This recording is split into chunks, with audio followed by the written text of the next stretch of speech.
Hi, greetings from the Pacific Northwest. Bo here. Been a minute, but I'm here today to talk to you about an idea that is not mine, and we're going to talk about this book.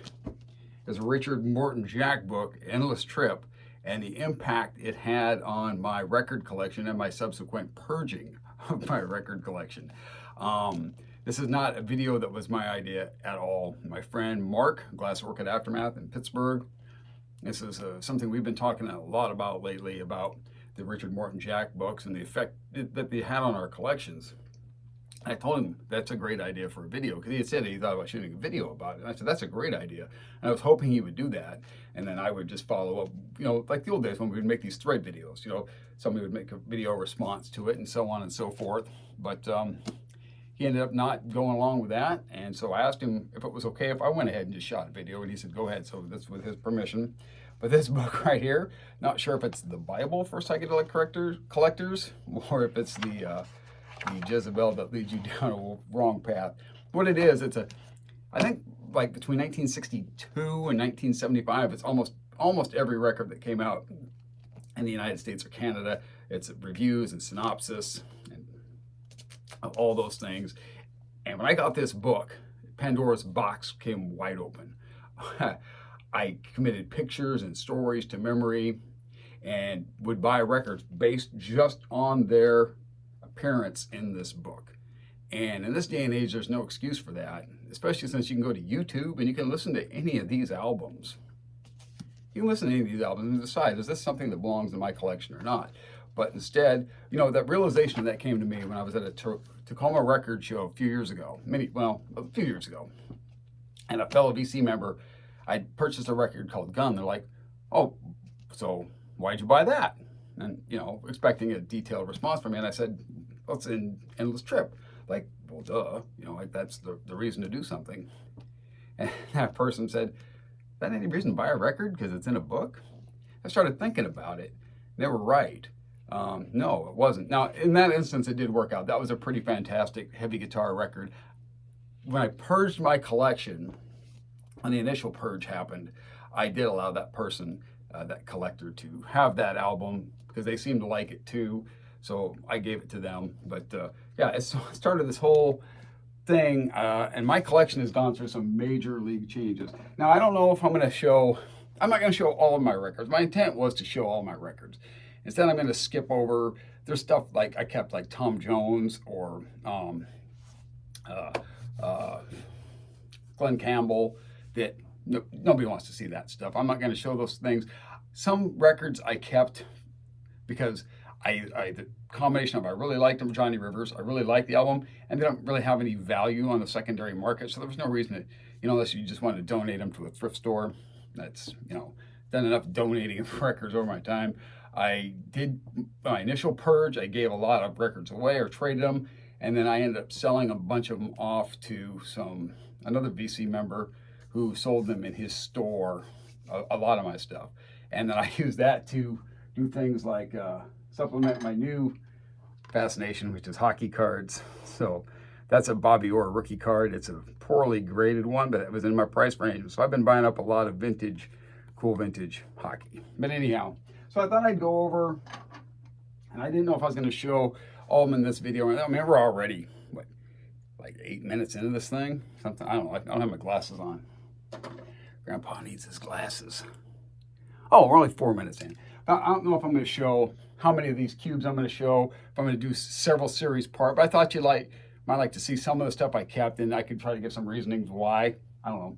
So like this first one, this is Country Joe and the Fish. This is electric music from the mind and body. Pound for pound, for the money you're going to spend on this, this is as good as psychedelic. If you're into psychedelic music, this is as good as psychedelic record as out there. It's plentiful, it's cheap, it's easy to, like I said, it's easy to find. I purged everything else I had by Country Joe, but this one, if you can find this one, get it at the right price. This next one, this is an album that I actually purged a couple of times. I still happen to have one copy of it. It's never spoke to me that much. I don't know why I still have it. This is Bloomfield, Cooper, and Still Super Session. They never even play together on the album. So let's just try pulling these out kind of more like this, one at a time here. I don't lose my place. This is Montfort Mission. this was VCLT from Glass Orchid Aftermath, Mark.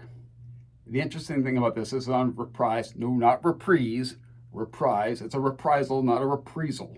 Anyhow, Montfort Mission. These were 5 Catholic priests who were doing a secular album. Mary from Peter, Paul and Mary sings on one of the songs on here. If you look where this is in the reprise catalog, it falls between a West Coast pop art experimental band and another psychedelic album. It's a folk album. It's secular music. They got defrocked. It's a pretty interesting story. So I kept that because that's kind of cool. And I tried to keep all VCLT. I tried to. I'm afraid that a couple things ended up getting purged, not on purpose, but nice Baroque pop album there. The Left Bank. Kept that. Steppenwolf 1 and their second one. And I kept those, not because basically because they don't have any value. This was VCLT. I had a lot of interesting Grateful Dead albums. And this is a reissue. This was given to me by Jerry Shemp. Jerry had a channel for a while on YouTube. This is an 80s reissue. I had some of their earlier stuff, mono copies, rare mono pressings of some of their early stuff, and got rid of it because it just didn't speak to me. But American Beauty, I kept. VCLT, and it's a good album. Bob Seger System, 2+2, and Ramblin' Gamblin' Man. I would like to have found his second album too, at Bob Seger System, because it's good stuff. And that's what record I never did find. Shadows of Night, Gloria. I mean, to me, this is the lesser of their 2 albums. This one is by far and away the better album. This is heavier blues, heavier guitar, a lot more fuzz to it. Good stuff. This one I really, really, really like. Another Baroque pop album, Critters, featuring, of course, Younger Girl, but the big hit was Mr. Dying Me Sad. You know, I'm a pop guy through and through in the end. This is a post-Yardbirds project for Keith Relf and for Jim McCarty. It says Renaissance. It's a folk album. He also on there is his sister Jane. Before he later went kind of metal before he died. He was in a group called Armageddon. Okay, this is a Sunday issue. This is the Quattro Sisters, the Pleasure Seekers. That's good. It's good garage rock. Got a couple coming up here from Dr. John. Here's Right Place. Must have been the wrong time. I don't play it that often, but it was decent enough. I kept it. And Gree kept it as well. This is originals of this go for big bucks, and I don't have that kind of money. But this is the Litter Distortion. It's a reissue. It's a great record though. It's cool to have. Another reissue, The Feminine Complex. More good garage. Speaking of garage, these guys did a lot of biker movie soundtracks. Davey Allen and the Arrows. I can say Arrows, but so we got Blues Theme. I kept that. There's Apache 65 from Davey Allen. And then Wild in the Streets. There was the actual song Shapes from the movie, Shapes of Things to Come, by a fake band. I actually had that actual album. It's kind of a rare psych album. I purged, got rid of it. I kept this just because I do like Davey Allen stuff. I kept my Strawberry Alarm Clock records. This one is, of course, the one with Incense and Peppermint. This one's got Tomorrow on it. It's also got a couple of songs from, and I had this soundtrack for a while for Psych Out. A couple of songs off here came from Psych Out too. And then I kept this one, and I don't know why. It's not that good. But, you know, the only 3 Strawberry Alarm Clock records I ever had, I kept them. I purged all my Birds albums, save one. I was lucky enough, again, Glass Orchid Aftermath, Mark, went to Pennsylvania, and then we drove over to Akron to see the 50th anniversary of Sweetheart of the Rodeo. It was just Chris Hillman and Roger McGinn, and Marty Stewart's band played. Marty Stewart's band played with them, and Marty Stewart's band is fantastic. If you ever get a chance and you like country music, check them out. So I kept this. Was the only Birds album I kept. I did purge a couple of love records I had, but I kept the good stuff. Like this is, in my estimation, the greatest album of all time. Forever Changes. Was never going to get rid of that. This is a Rhino Records Greatest Hits, and I kept this because it's the only place I ever saw a copy of Your Mind and We Belong Together. I love that song. Of course, there's their debut on Elektra, and I kept Da Capo. So if it had the original lineup-ish, guys, I kept it, and then I kept the first one that was post after he fired everybody, For Sale. I don't like this one as much as other people do. Sorry, the cats are kind of going at each other. The cats are more of a ruckus now. I don't know if you guys probably don't know, but my dog Lulu, she passed away a couple of years ago, and so it's just me and the cats these days. But they're for sale, so they're kind of not being nice to one another. So you might have to put up with noise for a second because I'm not reshooting this video at this point. The Shocking Blue, I kept that. Dutch group, some Jimi Hendrix stereo copy of Are You Experienced? We've got Axis Bold as Love. There's a UK pressing of Isle of Wight. Kept that. I kept and Band of Gypsies. And I'm not going to show the next one, but it's a UK pressing of Electric Ladyland. And you know why I'm not going to show it? Because it's not an original pressing. It's a second pressing, but it is on track. But it's from like 1970 or 71, I think. So we'll skip over that one. And then, of course, here's the US version of Electric Ladyland. And then I've got this Record Store Day issue, Black Friday one of a Paris concert. It's not well recorded. I don't really like this one that much, but because it's Hendrix, I kept it. Some Black Sabbath original copy of Paranoid. I kept that. And this is a NEMS version of their first album. And this is like a mid-80s reissue of Volume 4. And this has got changes on it. That's the only reason I kept that. I got rid of my CD set and gave it away, but I did keep a vinyl copy of Nuggets. I missed that CD set just because I liked the booklet that came with it. That was interesting to read that. Velvet Underground. So I kept all four, although I only ever play two. Like this one I think is completely overrated. Sister Ray is not a track I like. So White Light, White Heat. This is a 1971 second pressing. It's a UK pressing of this one. So the Kale stuff I don't care as much for, but the Yule stuff, the later stuff, the more poppy stuff like this and Loaded, that's the stuff I prefer. This is the Velvet Underground I really like. And then I have a second state with the sticker copy of this, you know, with Nico. I had Nico's two solo albums too. I purged those. And I'm not a big fan of this album either, to be honest with you. So I purged some of Spirits, but I kept two. The debut, I kept the debut album, and I kept, what's this called? Family That Plays Together. I kept that one as well.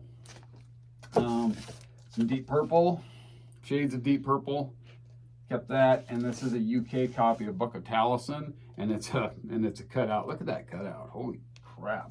They cut the shit out of that, didn't they? So we've got Great Society. This isn't super great stuff. I actually kind of like the versions of the two hits that she took with her to Jefferson Airplane. I think they're pretty good, so it was worth keeping that. I purged all my Blue Cheer, save this one, Vincebus Eruptum. And it's the textured cover, which is cool.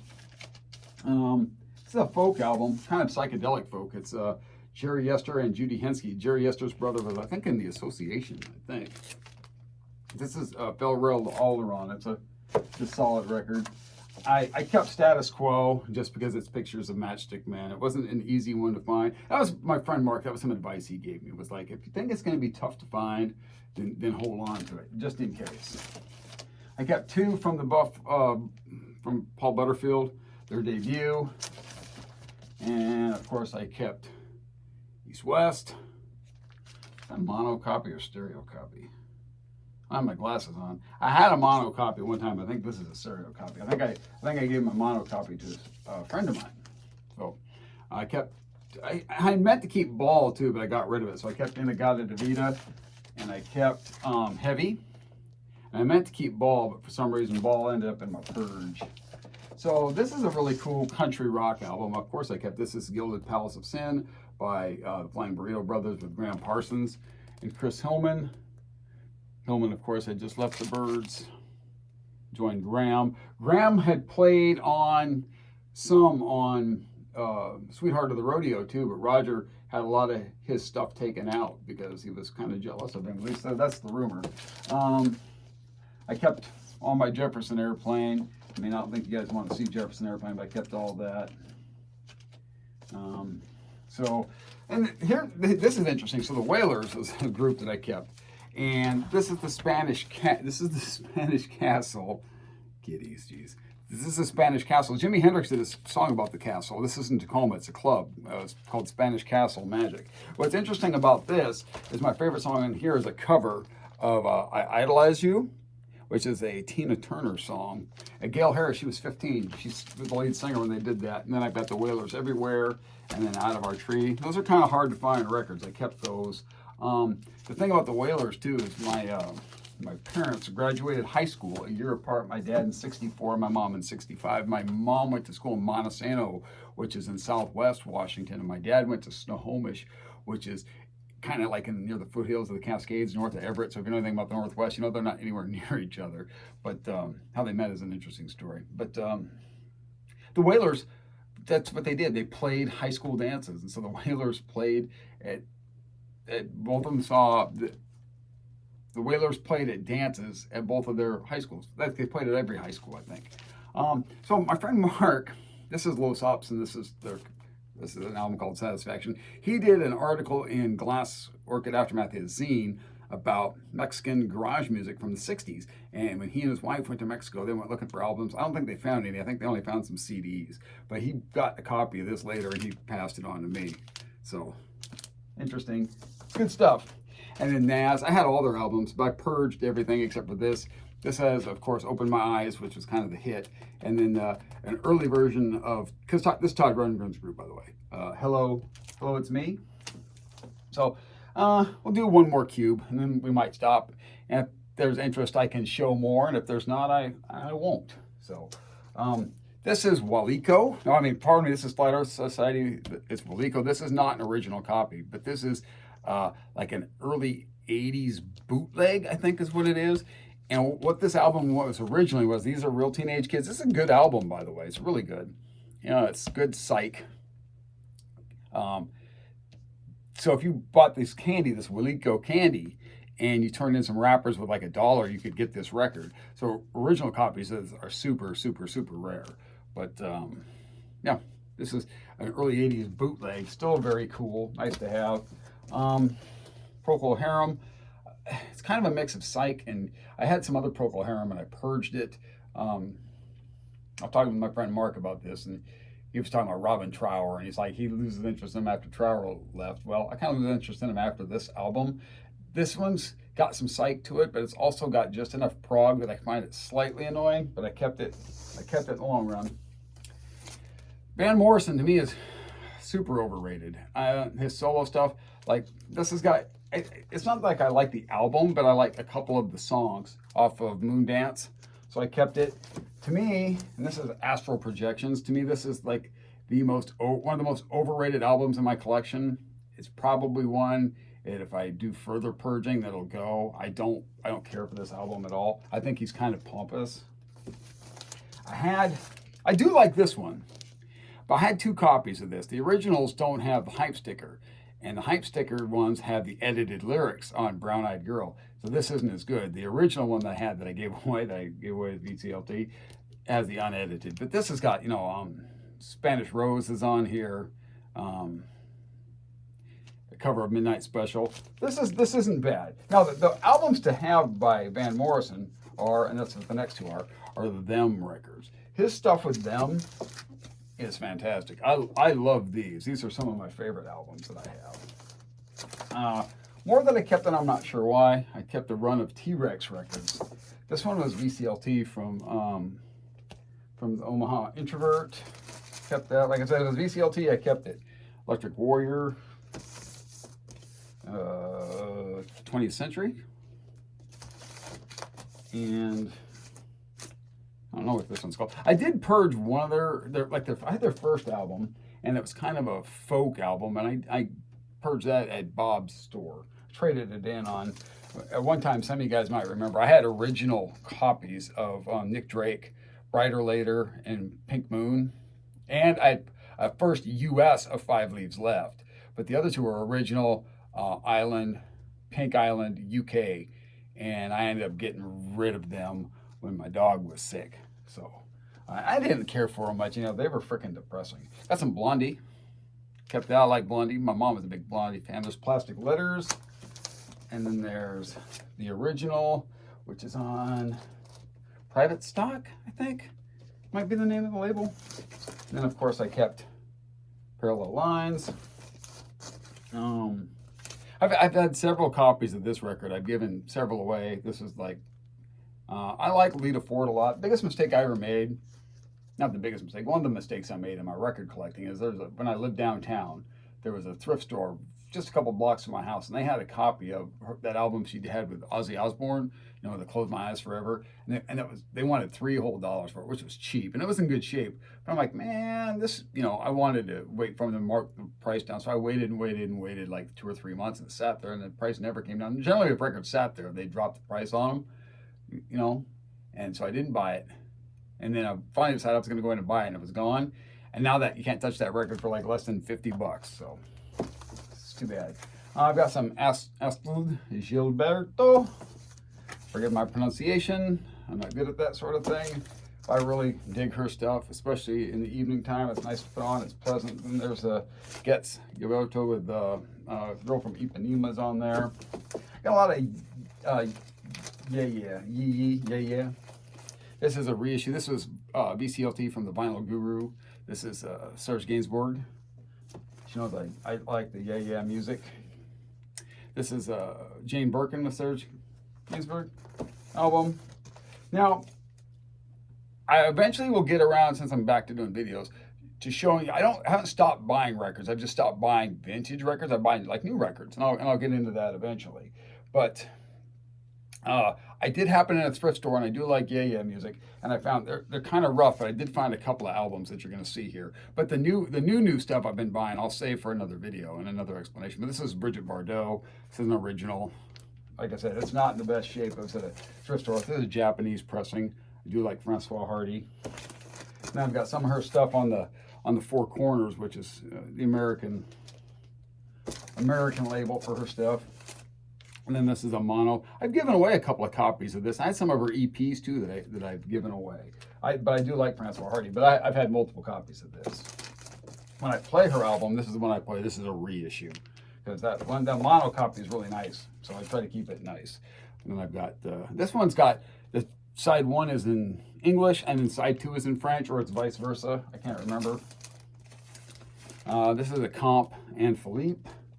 Or yeah, and then one more. This is the other one I found at a thrift store, France Gall. It's a original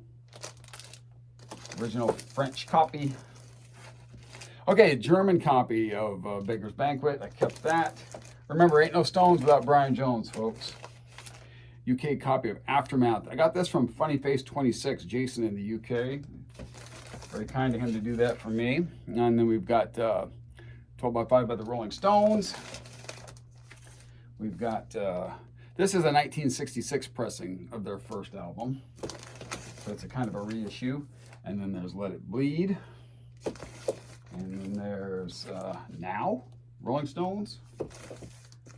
Satanic Majesty's Request with the reticulated cover. Kept that. Kept Out of Our Heads, the Stones, mono. And then a mono American copy of Aftermath. And December's Children and Everyone's mono. Kept that. Yep, gonna lose. Yeah, that's what I was afraid of. Let's see if I can't figure out a better system here. So we got a mono copy of Between the Buttons. I kept that. And this is also from Funny Face, Jason. This is a mono copy of their debut UK original. And then what's this one called? Sticky Fingers. I don't like this album. I don't know why I kept it. I got rid of the other one that was one of the first 2 post Brian Jones records. Somebody talked me into keeping this. I wish they hadn't. I don't play it. Now, so my Beatles records, I used to have a lot of Beatles records, and I'm not a big Beatles guy, but I traded them for some 1960 Topps baseball cards. It's kind of a long story.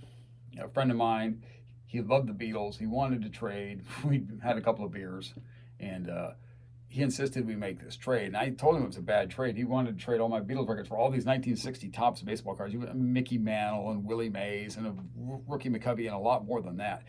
And a 66 Joe Namath and a PSA 8. And I said, look, Jack, you can take this Namath, sell it, buy every Beatles album that you need, and then go back and buy that same Namath in a lesser grade. That's how ridiculous his trade was. And he insisted. And even the next day when we'd sobered up, I tried to call it off, and he wouldn't have it. So after the trade was done, I did go back and buy some Beatles records myself, just because I missed some of them eventually. So this is an original of Magical Mystery Tour.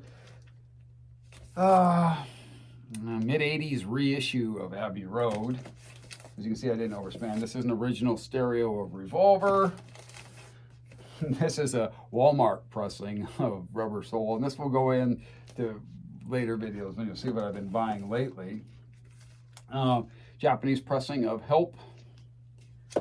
And then you've got this late 70s reissue of Let It Be. Let's see, what else do we got? Oh, more. And this is an original, and it's numbered 59,141 of the White Album. And then there's this regular, plain old stereo pressing of Sgt. Pepper. So I purged all my Moody Blues except for two. I kept I like the Denny Lane stuff, so I kept this one. Denny Lane's my favorite here. And then mostly just because I like the song Timothy Leary is Dead. That's actually not what the song's called. I don't have my glasses on, but you know, the Timothy Leary's dead. No, he's on the outside looking in, whatever. So the only reason I kept was this Lost Chord, In Search of the Lost Chord.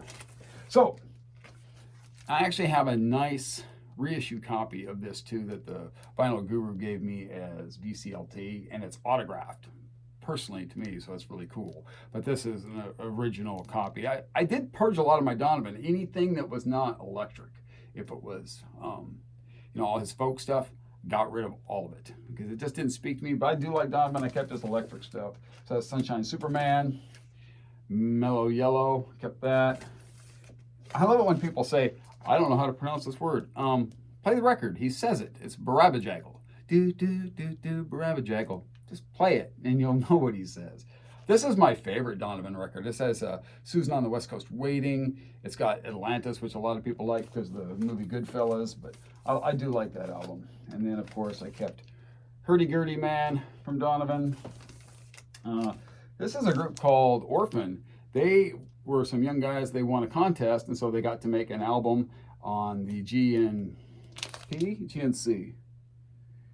Crescendo label, which is the label that the Seeds are on. And I kept all my Seeds records, as you'll see. So this is their one-off album. I kept that because I knew it would be hard to find. For all of you fans of the TV show, The Banana Splits. Now, interestingly enough, talking about this very record with my friend Mark, there's a song on here, Doing the Banana Split, which has the vocals of Barry White on it. And then there's an Al Cooper song on here. I am going to put my glasses on for this so I can read this. So hold on. Bear with me, folks. If anybody's watching. You're the Lovin' End. You're the Lovin' End. Al Cooper. He plays on it, too. And the funny thing is, so I was telling my friend Mark about that. He's like, you've got to be kidding me. So he looked it up. And before his days with, the bands that he was with, he put out a single, and that was the single he did. So he redid it, and they put it on the Banana Splits. I just thought that was kind of interesting. Take these off, don't need them. I do need them, but not to do this stuff. Easy Beats, Friday on My Mind. That's why I kept that. This was VCLT from Hannah, Omaha Introvert. I like it. It's got the song Sorry. Like I said, if it was VCLT, I kept it. Blues Magoos, this has the comic book in it. And then, of course, their debut, We Ain't Got Nothing Yet. No, we ain't got nothing yet. I kept this only because this is Christina Applegate's mother. The interesting thing is this came out like 3 years before Christina Applegate was born, but there's a song on here called Christina's World. Christina Applegate's mom. Good stuff.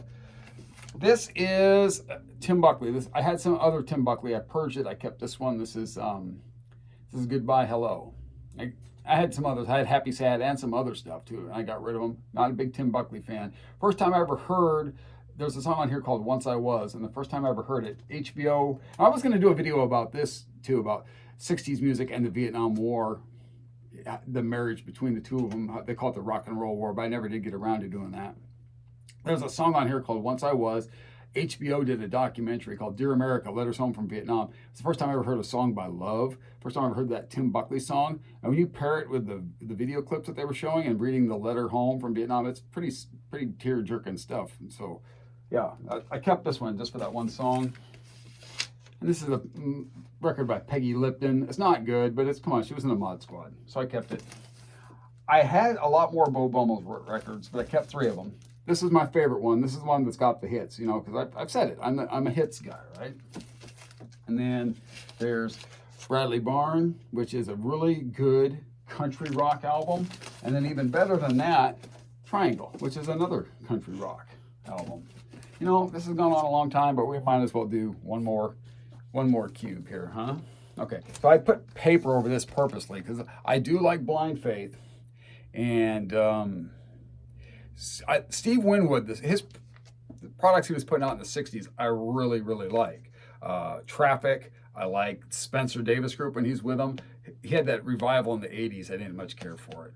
But anywho, so this is Blind Faith. They're one and only. Ginger Baker and Eric Clapton are on this too. I had to cover this up, as you know. It's an original, great album. Sometimes you gotta, you know, take the good, take with the bad. Here's more Spencer Davis.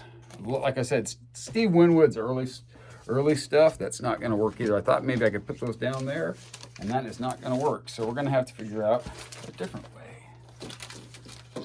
Just do it like this. Spencer Davis Group. And then some Traffic. Mark Ditch, he sent me this. Record Store Day thing, I think. And then this is a Pink Island UK original. Like that. And then, of course, Mr. Fantasy, the one you got to have. Let's see what's next here. Oh, this is an album, and I spun this today because I remember keeping this. A lot of people say, oh, you just keep it just for the image. I actually liked this record, at least in my mind I did. I replayed it today, and it's really derivative of a lot of the horn rock that was going on in this era. It's really not as good as I thought it was.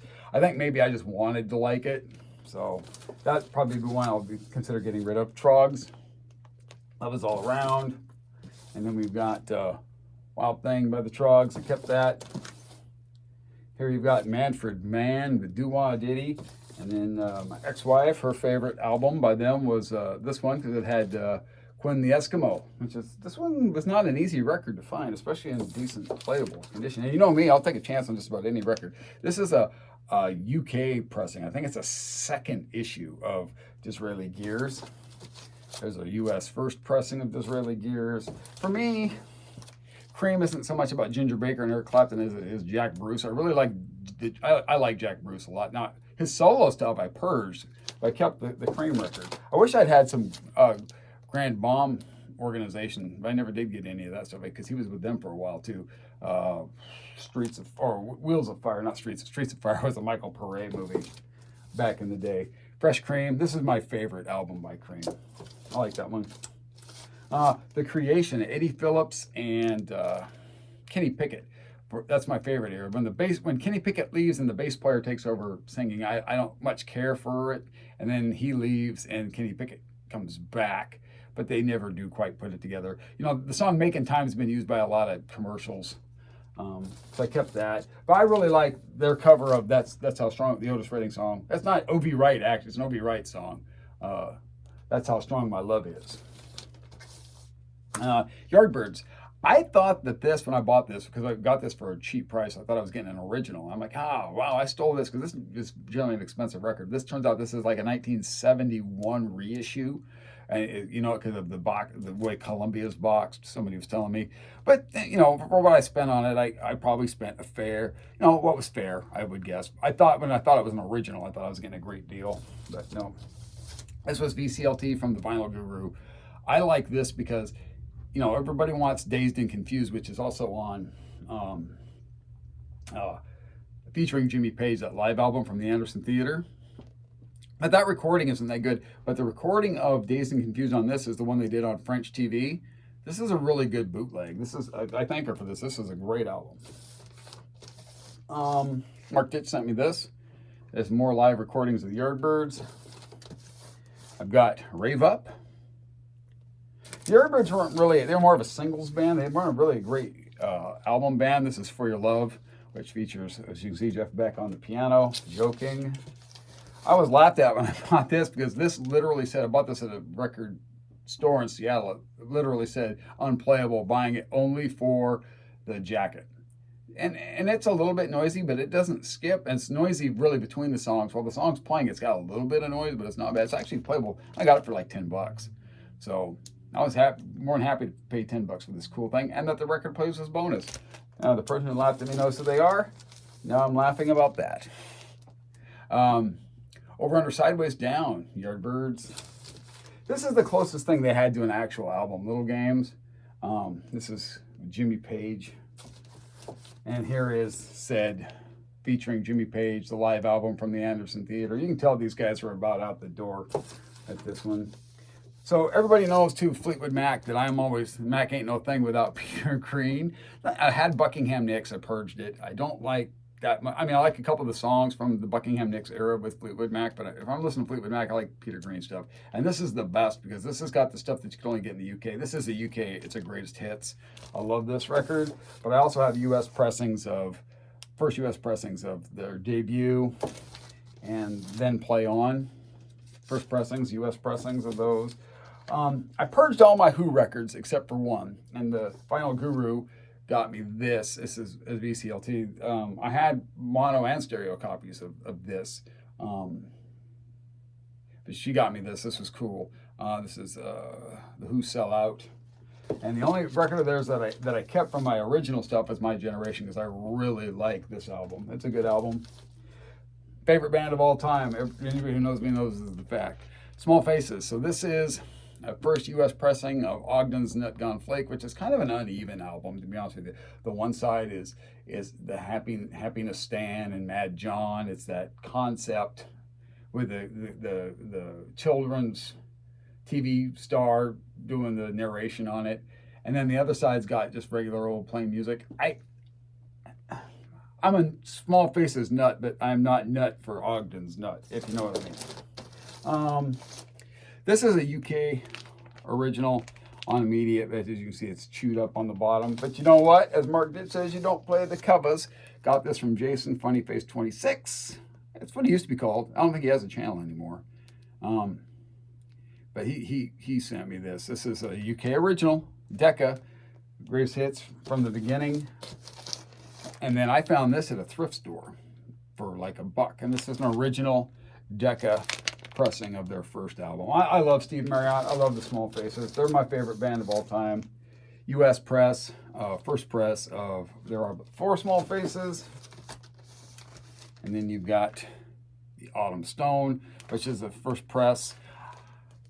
I really like on this, there's a song called Red Balloon. And that's Tim Harden, as you'll see later, if I do a part 2 to this, which this is now 30-some minutes in, so I think I'm going to make this the last cube. I've got that I plan on showing 4 more cubes, so we might split it up into 2 more videos. We'll see. If there's interest, we'll do it. If there's not, we won't.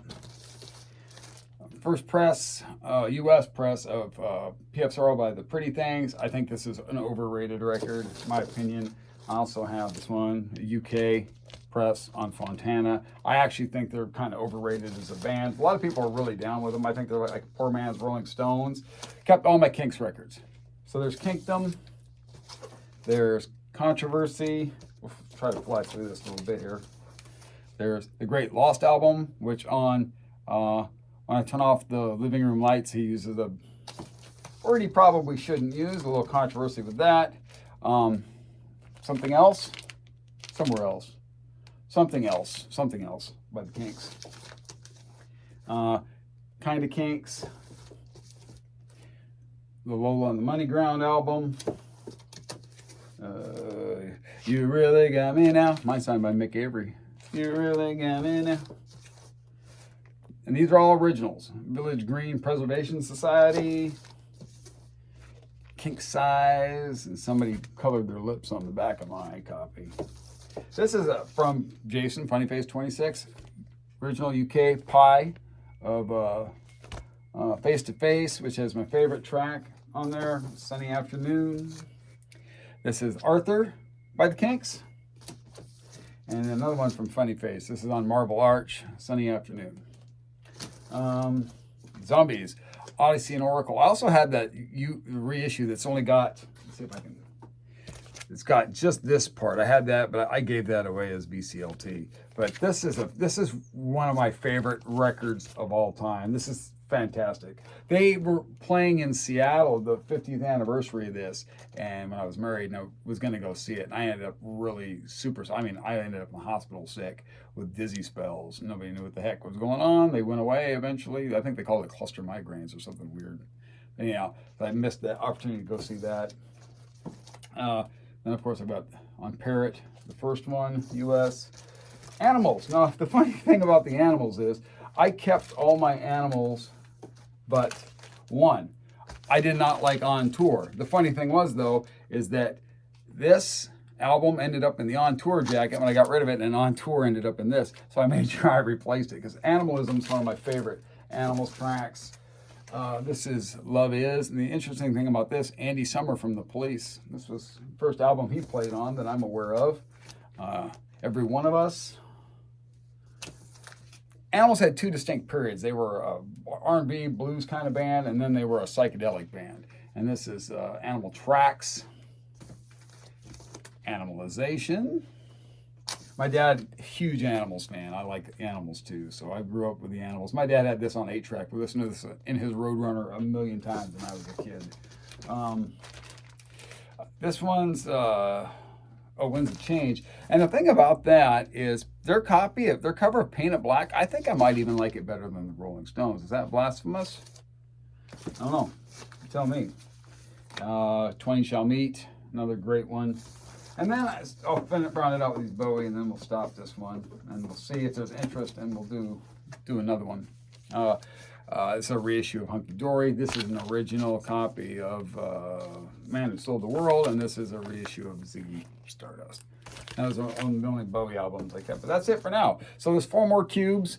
If there's interest, well, first of all, I don't even know if it's going to let me post this. So we'll give it a shot, and we'll see what happens. And if there's interest, I'll do some more, and eventually I'll get around to showing you what records I've been purchasing of late. So guys, take care, and we'll see you next time. Bye.